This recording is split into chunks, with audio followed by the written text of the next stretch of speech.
Bharatiya Janata party Siddipet జిల్లా అధ్యక్షునిగా నన్ను నియమించినందుకు భారతీయ జనతా పార్టీకి హృదయపూర్వక కృతజ్ఞతలు తెలియజేస్తా ఉన్నాను. అలాగే నేను అధ్యక్షుడు అవడానికి సహకరించిన మెదక్ పార్లమెంటు సభ్యులు మాధవనేని రఘునందన్ రావు గారికి నా హృదయపూర్వక ధన్యవాదాలు.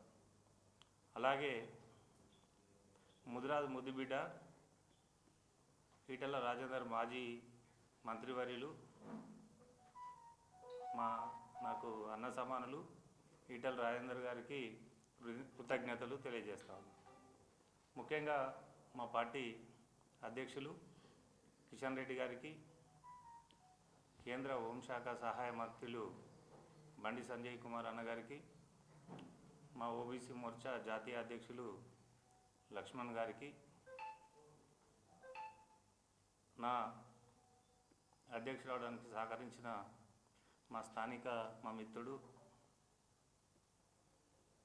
రాష్ట్ర కార్యవర్గ సభ్యుడు దూది శ్రీకాంత్ రెడ్డి అన్న గారికి, మరియు దేవకపల్లి మైపాల్ అన్న గారికి, సీనియర్ నాయకులు గుండ్ల జనార్దన్ గారికి, పార్లమెంటు కో-కన్వీనర్ సీనన్న గారికి, వెంకటేశం అన్న గారికి, మన బందరం కనకరాజన్నకు, మిగతా మా భారతీయ జనతా పార్టీ కుటుంబ సభ్యులందరికీ పేరు పేరున హృదయపూర్వక నమస్కారం.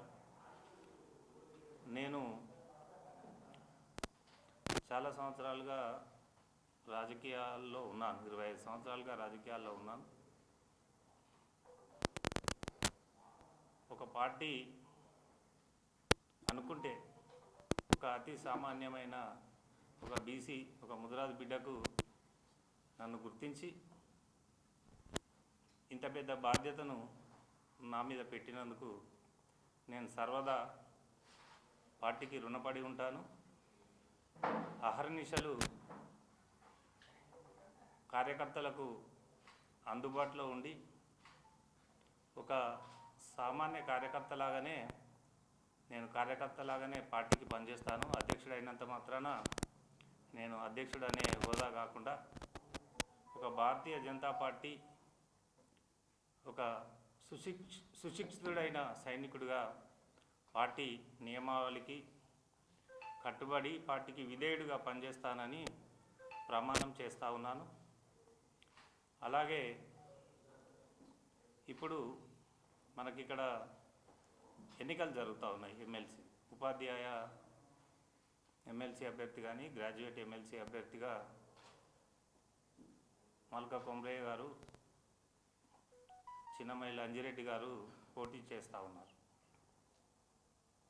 ప్రతిపక్ష పార్టీ అయినటువంటి టీఆర్ఎస్ పార్టీకి ఈ సిద్దిపేట గడ్డ అంటేనే గులాబీ జెండాకు అడ్డా అని చెప్పే ప్రాంతంలో వాళ్ళకి అభ్యర్థులు లేక గత పార్లమెంట్ ఎన్నికల్లో కాలు చేతులు చచ్చుబడిపోయి ఒక్క సీటు గెలవని పార్టీగా తయారై ఇవాళ వాళ్ళకు అభ్యర్థులు కరువయ్యారు.